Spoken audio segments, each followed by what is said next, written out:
ఈరోజు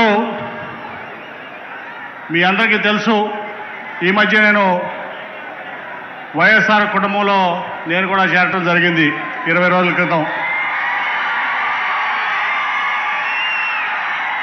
ఒకటైతే నేను ఖచ్చితంగా చెప్పగలను, నమ్మకానికి మారుపేరు జగన్మోహన్ రెడ్డి గారు, మోసానికి మారుపేరు చంద్రబాబు నాయుడు గారు.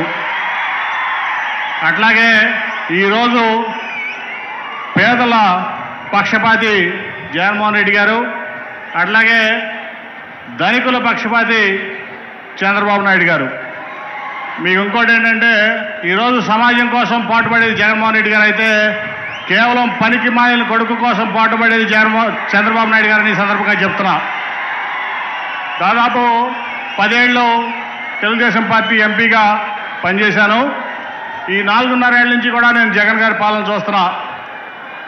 ఈరోజు ముఖ్యంగా ఈ భారతదేశంలో నేను చాలా రాష్ట్రాలు చూశాను, అన్ని రాష్ట్రాలు ఆల్మోస్ట్ ఎంపీగా నేను చూశాను.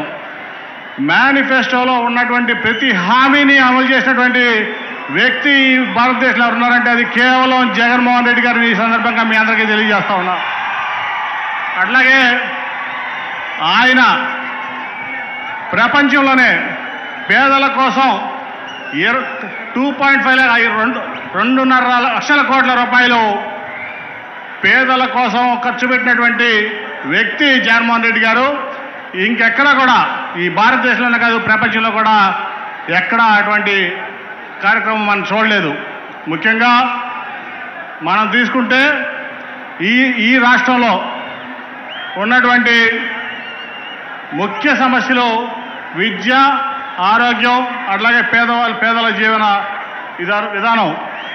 దాంట్లో తన పిల్లలకు లేక పేదవారి పిల్లలు కూడా చదువుకోవాలి, అంబేద్కర్ అంత గొప్పవారు అవ్వాలని చెప్పి తప్పించేటువంటి ముఖ్యమంత్రి గారు జగన్మోహన్ రెడ్డి గారు. మీ ఆరోగ్యం పట్ల, అట్లాగే మీ జీవన విధానం పట్ల ఆయనకున్నటువంటి కమిట్మెంటు మనం ఈ భారతదేశంలో కూడా ఎక్కడ చూడమని తెలియజేస్తూ, మరి నాకు ఈ అవకాశం ఇచ్చినందుకు అందరికీ నా కృతజ్ఞతలు తెలియజేసుకుంటూ, మనందరం కూడా జగన్మోహన్ రెడ్డి గారిని కాపాడుకుంటేనే, మళ్ళీ ఎన్నికల్లో ఫ్యాన్ గుర్తుకు ఓటేసి జగన్మోహన్ రెడ్డి గారిని కాపాడుకుంటేనే ఈ రాష్ట్రం బాగుంటుంది, సుభిక్షంగా ఉంటుంది. ఎందుకంటే పేదలు సంతోషంగా సుఖ సంతోషాలతో ఉంటేనే ఏ ప్రాంతం అయినా అభివృద్ధి చెందుతుంది. అదే నిజమైన అభివృద్ధి అని తెలియజేసుకుంటూ, ఈ అవకాశం ఇచ్చేందుకు కృతజ్ఞతలు తెలియజేసుకుంటూ సెలవు తీసుకుంటున్నాను. Thank you.